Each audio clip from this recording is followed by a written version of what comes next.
தேவனுடைய பிள்ளைகள் என்று சொல்லுகிற பெயரிலே தேவனுக்கு பிரியமில்லாதவர்களாய் வாழ்ந்து கொண்டிருக்கிற வாழ்க்கை. அல்லேலூயா.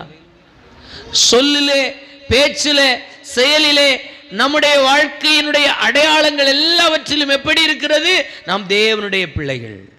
ஆனால் செயலிலோ தேவனுடைய பிள்ளைகள் அல்லாதவர்கள் போல நம்முடைய வாழ்க்கை. அவருக்கும் நமக்கும் இடையில் பெரிய தூரம் இருக்கிறது. அல்லேலூயா. இன்றைக்கு இந்த பகல் வேளையிலே என்னுடைய வார்த்தைகளை கவனித்துக் கொண்டிருக்கிற தேவனுடைய பிள்ளைகளே, உங்களுக்கும் தேவனுக்கும் இடையிலே அவர் அழைத்த பொழுது இருந்த அந்த அடி தூரம் இருக்கிறதா?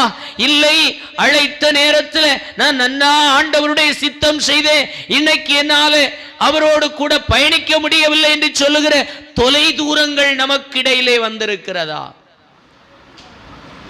அல்லேலூயா. அவரை நேசிக்கிறது போல மற்றவர்கள் செய்கிற தவறுகளையும் மன்னித்து நேசிக்க கூடிய இருதயங்கள் நமக்கு இருக்கிறதா? இவைகளை நாம் சீர்தூக்கி பார்க்க வேண்டும். அல்லேலூயா, அல்லேலூயா.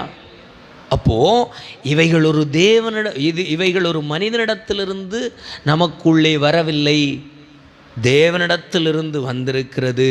அப்ப அதற்கேற்றபடி நாம் போனால் மாத்திரமே நாம் யார்? தேவனுடைய பிள்ளைகள். இல்லைனா நாம் தேவனுடைய பிள்ளைகள் என்று சொல்லியும் நாம் தேவனுடைய பிள்ளைகள் அல்ல என்று சொல்லுகிற இடத்தில் நாம் இருக்கிறவர்களாய் இருப்போம். அல்லேலூயா.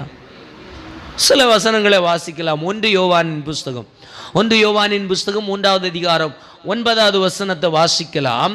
அப்போ இந்த தேவனுடைய பிள்ளைகள் என்று சொல்லுகிற இடத்துல நாம் கொஞ்சம் கூட பிசகாம நிக்கணும்னா எது நம்மை அந்த இடத்துல நிறுத்துகிறது என்று சொல்லி பார்த்தோம் என்று சொன்னால் இந்த வசனம் சொல்லுகிறது. வாசிக்கலாம். 3வது அதிகாரம் 9வது வசனம். தேவனால் பிறந்த எவனும் பாவம் செய்யான், ஏனெனில் தேவனுடைய வித்து அவனுக்குள் தரித்து இருக்கிறது. அவன் தேவனால் தேவனுடைய பிள்ளை என்று சொல்லி பிறப்படுத்தபடியினாலே அவன் பாவம் செய்ய மாட்டான்.